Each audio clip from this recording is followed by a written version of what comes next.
Here we have a very simple bathroom renovation, a real do-it-yourself project. And at this point, we've torn out all the existing cabinets, and we started finishing the wall, and we painted the ceiling. So one of the next things we're going to do is all of our wiring.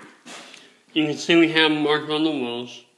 We'll be cutting those out, putting our wiring in, and then we'll paint the walls and everything, and then we'll start to hang our cabinets.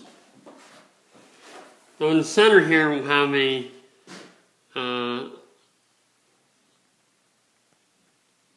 it's like an island,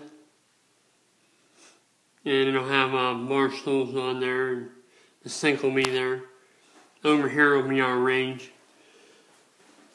So stay tuned, and we're just going to do a real basic do-it-yourself kitchen. Nothing fancy, just basic wiring, kitchen cabinets, hooking up spigots, those kind of things.